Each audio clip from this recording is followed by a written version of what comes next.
मैं हूं गुलाम मुर्तज़ा। मैं रुखसार हसन। मैं गुलजार अहमद। आप देख रहे हैं GM authentic reaction YouTube channel. आप सभी दोस्तों का मेरे इस चैनल पर स्वागत है। अगर आप देखना चाहते हैं ऑथेंटिक रिएक्शन वीडियोस तो मेरे इस चैनल को सब्सक्राइब करें। उम्मीद करता हूं कि तमाम दोस्त खैर ऑफिस होंगे।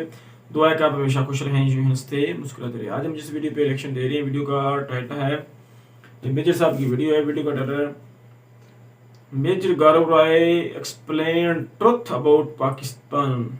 तो ये है आज की हमारी वीडियो का टाइटल। चलिए सबसे पहले वीडियो देखते हैं, फिर देते हैं अपना ऑथेंटिक रिएक्शन। एक बात बताइए, कुरान शरीफ में कहीं लिखा है शिया सुन्नी? नहीं लिखा। कुरान शरीफ में कहीं पे भी शिया और सुन्नी का फर्क नहीं है। लेकिन ये यहूदियों को गाली दें, हिंदुओं को गाली दें, ईसाइयों को गाली दें, बट सच्चाई तो यह है कि जिसका जितना मुसलमान ने मुसलमान का गला काटा है, इतनी हिंदुओं की, यहूदियों की और ईसाइयों की मिलकर इतनी औकात नहीं है जितना मुसलमानों ने मुसलमानों का गला काटा है। अब आप ये बताइए कि हजरत मोहम्मद साहब के नवासों को किसने मारा? वो आरएसएस का था या बजरंग दल का था? कि वो यहूदी था? कौन था जिन्होंने इनके ग्रैंड चिल्ड्रन को मारा? मैं मैदान करबला की बात कर रहा हूं। करबला की जंग में जो मारे गए थे बच्चे, वो कौन थे? किसने उनके फैमिली मेंबर्स के गले काटे और उनके कटे हुए सरों को ठोकरें मारी? वो कौन थे? बाकी छोड़ दीजिए, ईरान इराक की लड़ाई, और बाय द वे लोग ये ज्यादा नहीं जानते, Iraq is a Shia majority country. Iraq में है मेजॉरिटी, ऑलमोस्ट 60+% शियाज हैं, सुन्नी नहीं है। उन ठीक है, राज सुन्नियों का रहा है ट्रेडिशनली वहां पे, लेकिन कायदे से तो शिया मेजॉरिटी कंट्री है वो। ईरान इराक की लड़ाई में जिसको शिया सुन्नी लड़ाई की तरह भी पोजिशन करा गया था, उसमें किस बात की मारकाट है? इस बात की मारकाट है जो कि कुरान शरीफ में लिखी नहीं है। उसी तरीके से जब कुरान शरीफ लिखी गई थी, या कुरान शरीफ जब जिसको कहते हैं नाजिल हुई थी आसमानी किताब, तो आप एक बात बताइए, किसी को पता था कि देवबंद कहां है और बरेली कहां है? नहीं था ना। तो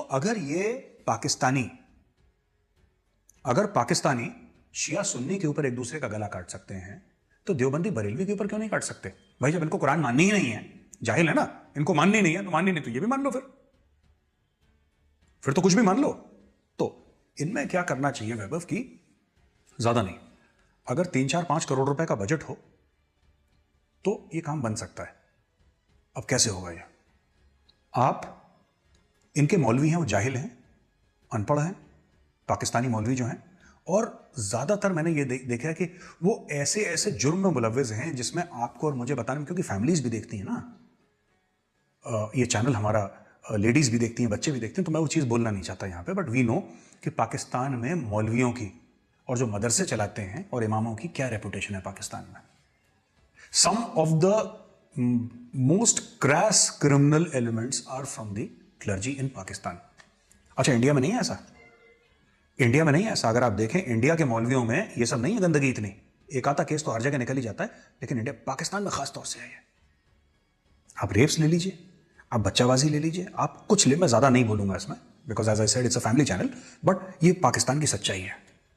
पाकिस्तान की वीक लिंक इनके मौलवी हैं, जो मस्जिदों के मेंबर पे बैठे ना, वो लोग, दे आर पाकिस्तान। यही लोग पाकिस्तान का बेड़ा गर्क कर रहे हैं इस्लाम के नाम पे। कभी भी देखना, आप पाकिस्तान को गाली दे दो, पाकिस्तानी एक बार झेल जाएगा। आप इस्लाम को कुछ नहीं कह सकते, और हम क्यों कहें इस्लाम को? भाई हमें नहीं कहना। India is a secular country, we respect all religions, but Pakistan is not a secular country. Pakistan does not respect any other religion. अच्छा, they don't even respect Islam. 2006 से लेकर, और इसी चैनल पे मैंने पहले भी बताया था, 2006 से लेकर 2016 सिर्फ कराची में 25,000 कत्ल हुए थे। 2006 और 2016 के बीच में कराची में 25,000 कत्ल हुए। मरने वाले मुसलमान, मारने वाले मुसलमान। इंडिया ने तो नहीं करा कुछ, कोई यहूदी तो नहीं आया, ना कोई वहां से ईसाई आया, ना जॉर्ज बुश ने कोई बम मार दिया, या ट्रंप ने कुछ अटैक करवा दिया। ये तो आप लोग आपस में एक ही दूसरे गला काट रहे हैं ना। और क्योंकि वैभव हम पहले बता चुके हैं कि ये फैमिली चैनल है, तो मैं ये नहीं बोलूंगा कि जो मुहाजिरों की जो विमेन फोक थी उनके साथ क्या सुलूक किया गया है 5 कोर हेडक्वार्टर में, जो पाकिस्तानी आर्मी का 5 कोर जो कराची में है। अब सबको पता है कि बलोचों के खिलाफ क्या तशद्दुद हो रही है, राइट? बट लेकिन बहुत लोगों को यह नहीं पता कि बलोच जो हैं वो बलोचिस्तान में खुद एक माइनॉरिटी है। पश्तून तहफ़्फ़ुज़ मूवमेंट जो कि बिल्कुल पीसफुल मूवमेंट है, ये नहीं होता था अपने वो खुदाई खिदमतगार फ्रंटियर गांधी, जिनके ऊपर बहुत खुद पाकिस्तानियों ने तशद्दुद बड़ी करी थी, वो जब पाकिस्तान बना था क्रिएशन के बाद और ये सब हुआ था, फ्रंटियर गांधी बहुत बड़ा नाम है, then it is on the same pattern और यही वहाँ पे चल रहा है। तो कहने की बात यह है कि पाकिस्तान जो हम लोग समझते हैं, और मेरे नज़दीक मैं ये समझता हूँ, एक हमारी एक टोटल अंडरस्टैंडिंग है कि बलूचिस्तान एक फॉल्ट लाइन है, जो कि है, पर बलूचिस्तान एक लैंडमास है, उसकी एक पॉलिटिकल आइडेंटिटी है, उसकी एक कल्चरल आइडेंटिटी है। लेकिन पाकिस्तान की जो इमीडिएट फॉल्ट लाइन्स हैं वो पूरे पाकिस्तान के हर जिले, हर गली में फैली हुई हैं। जैसा कि मैंने पहले बताया था कि सबसे ज्यादा अगर मॉरल कैरेक्टर कहीं खराब है, वैसे पाकिस्तान में ज्यादातर का ऐसा ही मामला है, लेकिन सबसे ज्यादा कहीं मॉरल कैरेक्टर खराब है तो उनके मौलवियों का। पहले भी हम जिक्र कर चुके हैं इसी वीडियो में, बच्चाबाजी से लेकर रेप से लेकर मदरसों से जो खबरें आती हैं, वी कैन नॉट से दिस हियर ओपनली, बहुत ही गंदगी है वहां पे और ये मौलवियों ने फैला रखी है। और इन मौलवियों की सबसे खास बात क्या है, ये मौलवी बिल्कुल हमारे एजेंट बन सकते हैं पाकिस्तान में। और कैसे बनेंगे? ये जो आदमी अपने को खुदा का बंदा मानता है, जो खुदा की किताब पढ़ाने का दावा करता है और फिर ऐसी गलत हरकतें करता है, इसका मतलब ना तो वो खुदा का बंदा है, ना उसका उस किताब से, मैं कुरान शरीफ की बात कर रहा हूं, ना उस किताब से उसकी कोई लॉयल्टी है, कोई वफादारी है। वो एक सेल्फिश आदमी है क्योंकि वो बच्चों के साथ और औरतों के साथ ऐसी जलील हरकतें कर रहा है। तो ये लोग हमारे एजेंट बनेंगे। कैसे बनेंगे? सिंपल सी बात है, 4-5 करोड़ रुपए का बजट है। एक मौलवी को बोला कि भाई देखो, तुम्हारी तनख्वाह की, इनको ये 5,000 रुपए मिलते हैं, ज्यादा पैसे मिलते नहीं है। उनसे बोलो देखो मौलवी साहब, एसयूवी आपको देंगे, एप्पल का मोबाइल फोन आपके पास होगा, मकान आपको देंगे, ठीक है, सोशल मीडिया टीम आपकी बैठेगी दुबई में, राइट, और हर महीने आपको 2 लाख रुपए फिक्स आपके दुबई से आते रहेंगे आपके पास, या मॉरिशस से, केमन आइलैंड से, कहीं से 2-2 लाख रुपए हर महीने आपके पास तनख्वाह आपकी आती रहेगी। और आपकी हर चीज का, आपके परिवार का, खानदान का, सब कुछ, we will take care of everything. आप बरेलवी हैं, आपका काम है हर हफ्ते एक वीडियो निकालना जिसमें आप देवबंदियों को गाली देंगे। देवबंदियों को गाली कैसे? इस तरीके से कि आप बोलेंगे वो गैर इस्लामी है। आपका यही काम है। ऐसे आप 15-20 मौलवी एक साथ आप बरेलवी इकट्ठा करिए पाकिस्तान के अलग अलग जगह। इनफैक्ट पाकिस्तान की मैं तो कह रहा हूं हर एक डिस्ट्रिक्ट में ऐसा एक मौलवी होना चाहिए जो कि बरेलवी हो। आप उसको पैसा दीजिए, एक सोशल मीडिया की टीम जो उसको अच्छी तरीके से एडिट करे और रिलीजियस टेक्स्ट्स का हवाला देते हुए, क्योंकि यही पाकिस्तानी करते आए हैं। जबकि कुरान शरीफ ये नहीं कहता कि शिया कौन है, सुन्नी कौन है, ये नहीं कहता कि बरेलवी कौन है, देवबंदी कौन है, अहले हदीस कौन है, सेवनर कौन है, 12वर कौन है, ये कुछ नहीं कहता। वो तो कहता है कि तुम मोमिन हो। लेकिन उसमें गंद किसने डाली? मौलवियों ने डाली ना गंद उसमें। आम मुसलमानों ने तो नहीं डाली, मौलवियों ने गंद डाली। पाकिस्तानी मौलवियों ने जो गंद डाली है अपनी खुद की रिलीजियस टीचिंग्स में, हम तो यही कह रहे हैं कि उसका और फायदा उठाओ। क्योंकि ये लोग कहते हैं कि अकॉर्डिंग टू कुरान, पाकिस्तान ने जब अहमदियों को आपने ये बोला था कि अहमदी जो हैं वो नॉन मुस्लिम हैं और हेंस वो वाजिबुल कत्ल हैं, आपने कुरान की कोई आयत तो कोट करी होगी। तो आपको किसी ना किसी हदीस में, कुरान शरीफ के किसी न किसी आयत में आपको, यानी बरेलवियों को, देवबंदी के खिलाफ कुछ ना कुछ मिल ही जाएगा, मिल जाएगा। आप उसका फायदा उठाइए, आप उसका फायदा उठाइए। उसी तरीके से आप फिर जाइए और देवबंदी मौलवियों के पास, उनकी एक अलग सोशल मीडिया टीम हो और देवबंदी मौलवियों को यह बोलिए कि भैया आप एक काम करिए, आप बरेलवियों को उल्टा सीधा बोलिए कि कुरान की रोशनी में या हदीस की रोशनी में यह काफिर है, यह वाजिबुल कत्ल है। 6 महीने के अंदर पाकिस्तान में अर्थक्वेक आ जाएगा, क्योंकि इलिटरेसी बहुत है पाकिस्तान में। मैं गरीबी की बात नहीं कर रहा, गरीबी हिंदुस्तान में भी है, कई ऐसे मुल्क हैं जहां पे गरीबी बहुत है। पाकिस्तान में जहालत बहुत है, क्योंकि जब लोग जाहिल होते हैं, जब उनके पास नॉलेज नहीं है, वहां पे साइंस अब उस लेवल की नहीं पढ़ाई जाती एक जमाने में, जबकि उनके पास नोबेल प्राइज विनर है साइंटिस्ट, उसको तो खैर अहमदी करके उसको गायब भी कर दिया इन लोगों ने। तो that is the nature of that. अब वैभव एक बात बताइए, ये मोहम्मद बिन सलमान जो है क्राउन प्रिंस, उसने भी तो यही काम करा है।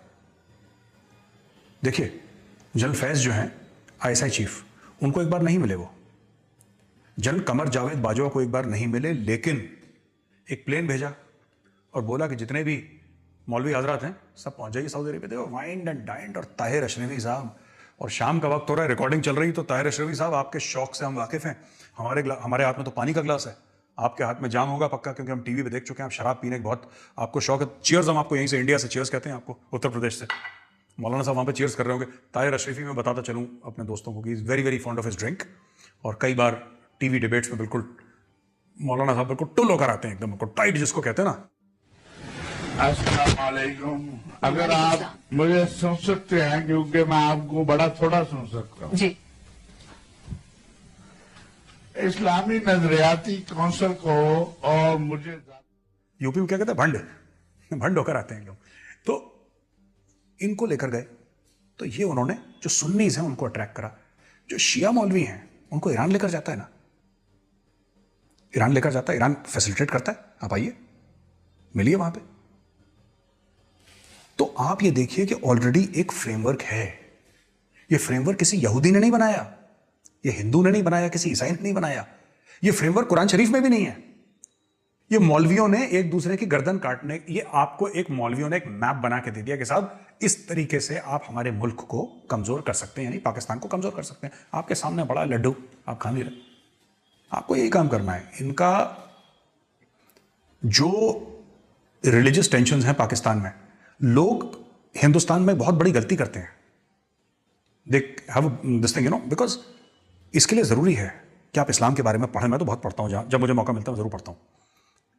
Many people in India, not the thinkers and the intellectuals, because they know the truth, but generally people in India think कि पाकिस्तान, पूरा पाकिस्तान में कोई इशू नहीं है और एक होमोजीनियस पीपल हैं, 96% मुस्लिम हैं, तो ठीक है, जो भी तशद्दुद होती है, जो भी टॉर्चर हो रहा है, वो 4% जो माइनॉरिटीज हैं, उसमें हिंदू शामिल, उसमें सिख शामिल, उसमें ईसाई शामिल, उनके खिलाफ हो रहा है, राइट। लेकिन भारत के लोगों को यह समझना चाहिए कि पाकिस्तान में जो असली खेल हो रहा है वो 4% के खिलाफ नहीं हो रहा, वो 96% है जो एक दूसरे के खिलाफ कर रहे हैं, वो हो रहा है। उसका फायदा उठाने का बहुत हमें जरूरत है, और वो इस तरीके से फायदा उठाएंगे कि उनके जो रिलीजियस डिवाइड हैं उसका हमें तोड़ निकालना पड़ेगा, कैसे अंदर घुसना है, और इसमें ज्यादा पैसे भी नहीं लगने, ये आराम से काम हो सकता है पाकिस्तान में, क्योंकि पाकिस्तानी एक ऐसी कौम है जिसने हमें सबूत दिए हैं। पाकिस्तानियों ने साहब हमें हर साल सबूत दिए हैं कि हम पाकिस्तानी एक दूसरे से कितनी नफरत करते हैं। हमें मौका तो दीजिए साहब, हम इसकी गर्दन उतार दें।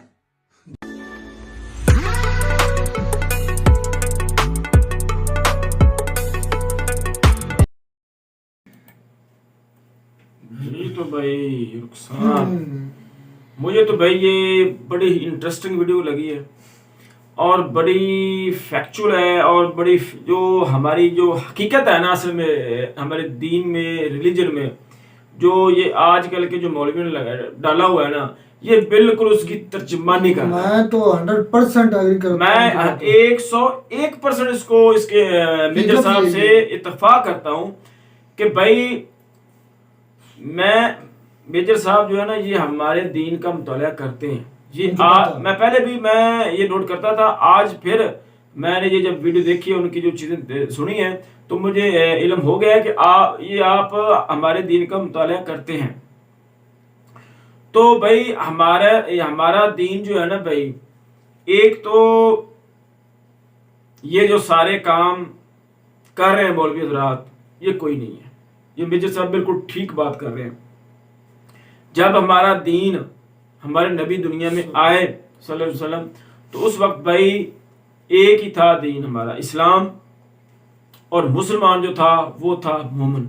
जो मेजर साहब बता रहे हैं, बिल्कुल आप ठीक बात कर रहे हैं, और आज भी वही है।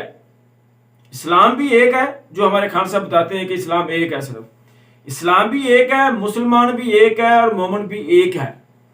उसकी शर्तें हैं कि मोमिन वो हो सकता है जो इन पॉइंट्स पर पूरा उतरता है, पैरामीटर्स दिए गए, जी पैरामीटर्स। तो मुसलमान वो है जो इन पैरामीटर्स पर पूरा उतरता है, मोमिन वो है जो इन पैरामीटर्स पर ऊपर उतरता है, और इस्लाम जो है उसके ये पैरामीटर्स हैं, ये डिफाइंड है, पहले दिन से डिफाइंड है, और क़यामत तक ये डिफाइंड रहेंगे, ठीक है ना। जब तक ये दुनिया कायम है भाई, ये पूरी दुनिया के लिए हमारा जो इस्लाम है, ये भाई जो मज़हब है, ये पूरी, ये किसी खास बंदे के लिए नहीं आया, ना मुसलमानों के लिए आया, ना किसी और के लिए, ये पूरी दुनिया के लिए आया है। जो भी इससे फायदा उठा सकता है वो उठा ले। ये एक जिंदगी गुजारने का बेहतरीन जो है ना, एक आइन है। तो भाई बदकिस्मती से मुझे ये कहना पड़ता है कि आजकल के मौलवियों ने भाई ये वहाबी, सुन्नी, शिया, देवबंद, बरेलवी, ये जो फिरके हैं, ये जो जमातें हैं, ये जो कैटेगराइज इनको कर दिया गया है अपने अपने लालच में, अपने आप। और ये जो मेजर साहब ने बात कर दी है ना कि हम इनको ऐसे कर सकते हैं, तो भाई ये तो मेजर साहब के सोच से भी बालातर होगा कि 1-2 लाख नहीं भाई, आप उनको सिर्फ 50,000 दे तो ये हो सकता है। मुझे तो ये शक है, आप 2 लाख जो है वो ज्यादा बोल रहे हैं, आप सिर्फ 50,000 का बोली लगाएं तो ये बिकने को तैयार हो जाते हैं। और हमारी जो आवाम है वो जाहिल है, आप बिल्कुल बात सही कर रहे हैं, सुनी सुनी बातों पर अमल करना शुरू कर देते हैं और ये सारा कुछ हो जाता है। तो भाई ये भाई रुखसार भी बताएंगे कि ये असल में ना ये इनकी बातें जो है ना मैं बड़े गौर से सुन रहा था, तो मैं यकीन करें इनकी बातों पर 100% एग्रीड हूँ कि हमारे गांव में दूर ना जाए, हमारे गांव में देख लें कि हमारे 2 मसाजिद हैं और दोनों मसाजिद के जो मौलवी है, हालांकि उनकी तनख्वाह भी इतनी ज़्यादा कोई माकूल सी हैं, उनकी आपस में नहीं बनती। वो एक बात पे नहीं खड़े, एक बात पे दूसरे का मुकाबला करते हैं और एक के साथ एक दूसरे का दुश्मनी रखते हैं। और मुझे इससे इतनी उलझन है, मैं अक्सर इस बात से ना हमारे जो मियाँ साहब उनसे बहस मुबासा भी होता है कि आप छोड़ दें फिरका वारियत को। हमारा दीन एक, हमारा अपना कुरान एक, हमारा रब एक, हमारा नबी एक, तो आपने डिवाइड किसको किया, क्यों किया? आपने सिर्फ अपने पेट के लिए किया। हकीकत बात यह है कि ये अगर मौलवी जितना नुकसान इन मौलवियों ने हमारे दीन को पहुंचाया, किसी यहूदी ने नहीं पहुंचाया, किसी बैरूनी ताकत ने नहीं पहुंचाया। मेजर साहब बिल्कुल ठीक कह रहे हैं, हम इस बात एग्रीड है। भाई मैं आपकी बात कर रहा हूँ, आपने गांव के जो है मौलवी, उसका जो है ना ये पेट की खातिर करते हैं, जो उनको पहले नंबर तो इस्लाम पर जो कुरान पाक में है ना लिखी गई उस पर अमल करना चाहिए। इस्लाम में फिरका वारियत है ही नहीं, ये नहीं कोई बता दे जब हमारे नबी दुनिया में मौजूद थे कौन सा फिरका था, कोई डिफाइन कर सकता है? मैं और कोई नहीं करता जाऊं, एक बात जो है वो बहुत जरूरी है कि हमारे जब ये फिरके बन चुके हैं ना, वहाबी, सुन्नी, शिया, देवबंद, बरेलवी, तो इनको जो वो एक फिका की किताब पढ़ाई जाती है। मिसाल के तौर पर अगर देवबंद है तो उनको एक फिका की देवबंदी की एक किताब पढ़ाई जाती है, अगर बरेलवी है तो उनको एक किताब पढ़ाई जाती है, अहले हदीस है तो उनको एक किताब पढ़ाई जाती है, शिया जो उनको एक किताब पढ़ाई जाती है। फिका कि भाई आप अपनी जमात के आपने तर्जमानी करनी है और इन असूलों के इससे बाहर आपने नहीं देखना। जैसे कि एक कमरे में उनको बाउंड कर दिया गया कि आप इस अंदर देखते, इसके बाहर आप नहीं देख सकते। तो जब ये कोई भी मौलवी है, जब वो मदरसे से आता है तो भाई वो उसको ये तालीम दी जाती है कि आप इससे बाहर नहीं देख सकते, आपकी जो दुनिया ये लिमिटेड कर दी गई, ये फिका में रहना है। तो उससे भाई हमारे दीन को, इस्लाम को बहुत ज्यादा नुकसान हुआ है। तो वो उससे बाहर की जो भी होती है ना न्यूज या कोई मसला होता है ना, उसको वो कहता है ये है ही गलत, ये हमारे दीन में नहीं है। वो दीन ही अपने फिका को समझता है, अपनी जमात को समझता है। तो इससे बहुत बड़ा जो है ना वो मसाइल शुरू हुए हैं हमारे दीन में। और हमारे दीन जो एक दुनिया का टॉप क्लास दीन था, उसको उन्होंने आज ये देख लें कि आप मेजर साहब जो हैं वो भी ये बातें जानते हैं सारियां, मतलब कि क्या हमारे वो स्टडी करते हैं ना, उनको पता है हकीकत। मैं एक बात करना चाहता हूँ अपने मुसलमान भाइयों को कि कुरान पाक पर यकीन करना चाहिए और उस पर अमल करना चाहिए, नहीं कि हमारे इसके मौलवियों को पीछे लगना चाहिए। असल में हमारी जो आवाम है ना वो इलिटरेट है, तालीम का फुकदान है हमारे मुल्क में। तो वो सुने बातों जो मौलाना साहब ने, और एक और बढ़िया मसला है ये जो पीरी फिकीरी हमारे है ना मुल्क में, ये बहुत ज्यादा है सब कॉन्टिनेंट बरसगीर में। जो पीर साहब ने बात कर दी भाई वही ठीक है, बाकी जो है वो गलत है। जैसे ये वडेरे करते हैं, ये जो कबीला इलाका जहाँ जो सिंध है या KPK या इधर जो है, वहां पर भी जो सरदार साहब ने बात कर दी वही ठीक है। उनको पता ही नहीं है कि दीन क्या है, इस्लाम क्या। ये चीजें जो है ये इलिटरेसी की वजह से, बदकिस्मती से हमारे जो सियासतदान उन्होंने ये इस तरफ तवज्जो नहीं दी। उनको उनका मेन हमारे जो है ना अपने सियासतदान, उनका मकसद ये है कि ये लोग ना पढ़े ताकि ये इनको अपने हकूक का ना पता चले और हम इन पर सरदारी करें, हम इन पर हुकूमत करें और ये हमारे गुलाम रहें। तो ये जो है ना सिस्टम, तो ये हमारे मुल्क में बहुत ज्यादा है। तो इनको अपने हकूक का नहीं पता। हकूक का तब पता चलेगा जब ये पढ़ेंगे, इनके पास इल्म आएगा। तो ये सारी चीज़ें जो मेजर साहब ने की है भाई, ये 101% ठीक है। और ये हमारे लिए वैसे शर्म है भाई। तो कोशिश यही करनी चाहिए कि हमें अपनी जो है ना दीन को भी पढ़ें और दुनिया को भी पढ़ें, और एक कंपैरेटिव जो एनालिसिस है, कंपैरेटिव स्टडी जो वो करनी चाहिए दीन में भी और दुनिया में भी। तो फिर बंदे को ना ओवरऑल पता चलता है कि हक क्या है और गलत क्या है। ओवरऑल जो मौलवी है ना, ओवरऑल खराब नहीं है। जो अनपढ़ है अपनी पेट की खातर वो इस टाइम पर भाई 70% है, जो 20-25% है उसका उनकी बात सुनी नहीं जाती। तो यही थी आज की हमारी वीडियो। उम्मीद करता हूँ कि आपको हमारी वीडियो पसंद आएगी। वीडियो पसंद है तो वीडियो को लाइक करें, शेयर करें, हमारे चैनल को सब्सक्राइब करें। मिलते हैं अगली वीडियो में किसी नए टॉपिक के साथ, तब तक दीजिए इजाजत। अल्लाह।